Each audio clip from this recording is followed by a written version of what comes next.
Welcome back to the deep dive. We often talk about how everyday rituals are. Well, they're actually hiding these profound cultural instructions, almost like hidden languages.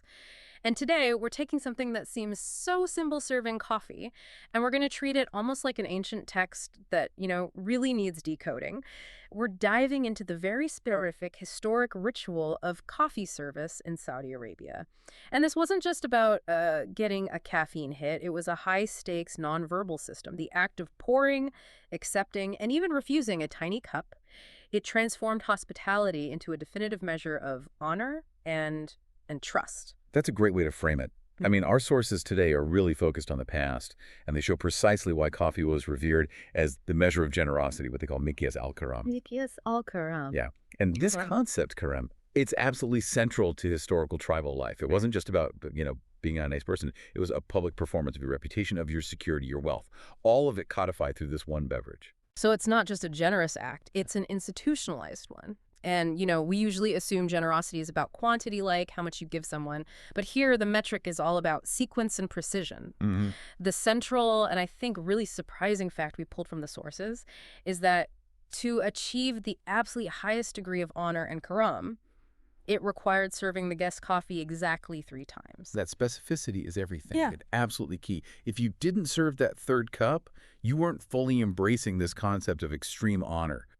But on the other hand, if you tried to, say, force a 4th cup on someone, you might actually insult them. Really? How so? Well, you'd be implying they lacked manners or, a proper sense of appreciation. So this 3-cup ritual, it was this perfect, fixed standard. Okay, so let's unpack the sequence. Our mission today is to decode what those 3 individual cups, those 3 tiny finjans, what they really signified, and why the strict ritual became sort of the gold standard for high-level hospitality in the Arabian Peninsula.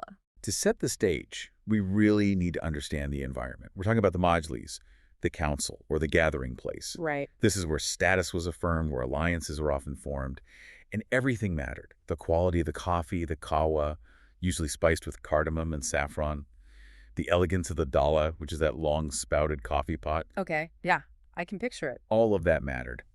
But the serving process itself, that mattered most. As you said, serving coffee 3 times represented the highest degrees of generosity. It's the difference between doing what's required and doing what is, well, truly honorable. And that honor begins with a step that feels totally counterintuitive to the modern mind. This brings us to cup number 1, known as al-Heif. Now, when we say the host serves the coffee, we assume they serve the guest. But in this ritual of al-Heif, the host drinks the first cup themselves Yes. in front of the guest before offering a single drop to anyone else. And what's absolutely fascinating here is the social engineering behind that single act. It was purely about safety, about preempting any suspicion. Right. In a time that was defined by, high-stakes travel and often very tense intertribal relations, the fear of betrayal or poisoning, what they sometimes call gadre, it was a very real, everyday threat. So this is life and death, potentially. It could be, yeah. So the host drinking first, it served as this immediate, visible proof that the coffee was safe, that it was amina. It established trust instantly, not through words, but through physical risk. The host is literally putting their own life on the line to say, the ground we share is safe. That context is just so vital. It shifts this cup from being some kind of quaint formality to being a necessary contract. I mean, think about the psychological impact. If you are a guest, you've been traveling for days, you arrive potentially suspicious or wary, the host doesn't just give you a speech about their good intentions, they just drink first. They show you. They don't tell you. And the sources confirm this just, immediately dissolves any tension. It makes al-Heif the foundational cup of trust and security. It essentially clears the stage. That's a perfect way to put it. Without that cup, the guest hasn't fully accepted the safety of the situation, so the hospitality can't even proceed. Precisely. It's the essential baseline. And remember, the guest has to watch this happen. Yeah. The performance is just as crucial as the action itself. The host has to handle the dala correctly, pour a very small amount into the finjan. And the cup is deliberately small, right? Yeah, absolutely. It's small to signify that the coffee is precious and strong. It's meant for tasting, not for, gulping down like a modern latte. And then the host consumes it calmly. Okay, so once that baseline of trust is established and the threat of gadra is visually dismissed, then the real hospitality can begin. And that brings us to cup number 2, al-Dhaif. So al-Dhaif is the Arabic word for the guest. So this is the official cup of hospitality. This is the primary finjan of the whole gathering. It carries enormous symbolic weight. This is where the social contract truly activates. Okay. The guest was absolutely required to drink this cup. The sources say, Lazim yashrabu ad-Dhaif. There was no getting out of it. It's not optional? None at all. Refusal at this point would be a major insult. It would indicate disrespect for the council itiram and lil majlis, and of course, for the host's honor. It's the cup of duty, the cup of acceptance. So if cup 1, al-Heif, was the host fulfilling their duty of proof, then cup 2, al-Heif, is the guest fulfilling their duty of respect. Exactly. It's a two-way street. You're acknowledging the invitation, you're confirming that you accept the honor being shown, and you're engaging in the social duties of the gathering. It's a reciprocal agreement. Yes, and it's more than just a polite sip. By drinking al-Dhaif, you are essentially confirming your place in that majlis and symbolically aligning yourself with the host's honor, at least for the duration of your visit. That is just, it's such beautifully balanced, symmetrical communication. It really is. The host proves sincerity and safety. The guest affirms respect and acceptance. It ensures social cohesion. But now we hit a critical pivot point. Yeah. Because up to now, we've established necessity, safety and duty, which is respect. And that's great hospitality, don't get me wrong. But it's still expected hospitality. It's the baseline. It's the baseline. To achieve extreme generosity, we have to move beyond what's required. And this is the high point of the ritual, right? The point that separates excellent hospitality from transcendent honor. This brings us to the ultimate step, the mark of true indulgence. Cup number 3, al-Kaif. Kaif. And this is where the conversation gets really, really interesting. This third cup, al-Kaif, is defined completely differently from the first two. It's offered solely for enjoyment, for pleasure, and for indulgence. The term was lil mita wal dalal. Exactly.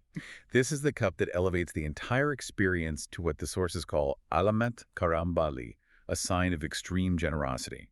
Al-Kaif, it translates loosely to the state of enjoyment, or maybe mood. Yeah. It signifies that the host has fulfilled all their obligations of safety and respect, and is now offering something purely for the guest's satisfaction. And what really stands out in the sources is the intention behind this cup. The host knows the guest is no longer required to drink it. Their duty was fulfilled with al-Dhaif, the second cup. So al-Kaif is totally discretionary. Completely. It's a gift of leisure. It's the host saying, everything necessary is now complete. Now simply sit and enjoy the moment I have created for you, purely for your soul's pleasure. That is such a profound distinction. If I offer you a drink because you're thirsty, that's necessary. Right. If I offer you a drink because it's customary, that's duty. But if I offer you a drink specifically because I want you to experience deep, unnecessary enjoyment, that's indulgence. That's the key. Unnecessary. This is why the sources cite al-Kaif as the highest degree of karam, generosity that moves beyond necessity and obligation and into the realm of luxury and, personal catering. It's the recognition that true hospitality involves catering to the spirit, not just the body or the social structure. And this requires the host to be keenly attentive. They have to ensure that Allah is refilled, that the temperature is just right, that the moment itself is conducive to enjoyment. The host is demonstrating their total commitment to the guest's well-being, even beyond the required social duties. So let's synthesize these details into the broader cultural code. We had a sequence of 3 very distinct phases, and each one was tied to a specific type of communication. So first, we had safety and trust. That was al-Heif, the host's public consumption to prove security. Then second, you have respect and duty. Al-Heif. That's the guest's required consumption to affirm acceptance of the council and the most's honor. And finally, pleasure and indulgence, al-Kaif. The optional consumption offered purely for enjoyment, which signals that extreme honor. And every single one of those finjans carried a precise, nonverbal message. This wasn't merely a break in the conversation. It was the conversation. It was the conversation itself. Exactly. The sources emphasize, Kol finjan lalana, every cup has a meaning. And it's a meaning that is recognized instantly by both parties. Which leads us to the broader implication here, that coffee functioned as a complete language between Arabs. It was so much more than a simple beverage. Oh, far more. This strict, structured system ensured that both the host and the guest understood the exact state of their relationship and the precise level of hospitality being extended, all without needing, a lengthy declaration. Think about the efficiency of it. Yeah. In a world where alliances were crucial, and potential betrayals could be catastrophic. A quick ritual provided an instantaneous, unambiguous contract. Yeah. The simple act of accepting or even subtly shaking the empty finjan after that third cup communicated that maximum honor had been received and acknowledged. Tell us more about that, the shaking of the cup. That's a key detail. It is. The mechanics of the ritual reinforce the code. So the host holds the dala in their left hand and the finjan in their right. They pour until the coffee just covers the bottom. It's never full. The guest accepts the cup, drinks it, and then must gently shake the empty finjan back and forth 2 or 3 times before returning it. And if they don't shake it? If the guest doesn't shake the cup, the host assumes they want more, which could potentially lead to that offense of a forced fourth cup.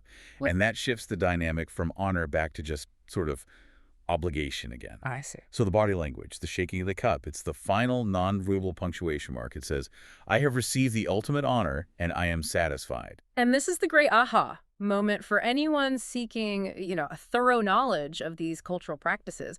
We often look for grand historical documents or treaties to understand high-level negotiation.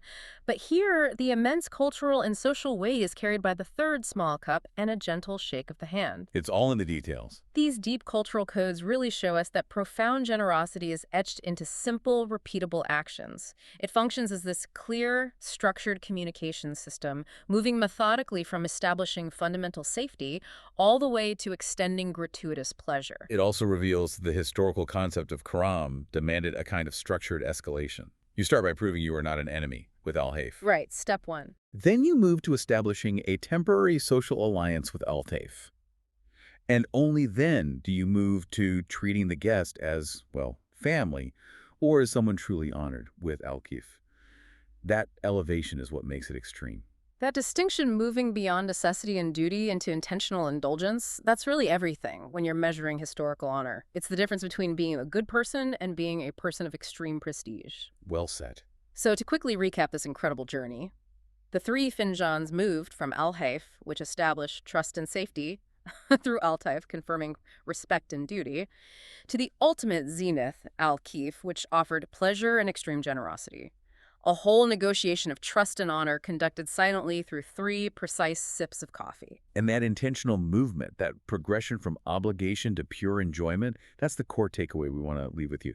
This historical knowledge shows that true, high-level generosity, signified by Al-Kaif, doesn't just meet expectations. It deliberately surpasses them by requiring that specific element of intentional indulgence. It's all about that third cup. It is. And this raises an important question for you to consider, especially when you're analyzing any historical or cultural hospitality code, really. How often does the deliberate offering of pleasure or indulgence, something that is truly unnecessary but purely enjoyable, how often does that become the ultimate distinguishing factor of truly high-level generosity? Where does the line between necessary duty and transcendent honor truly lie in a culture? It seems in this profound and ancient tradition it lies entirely within the offering of that third, small, perfect cup.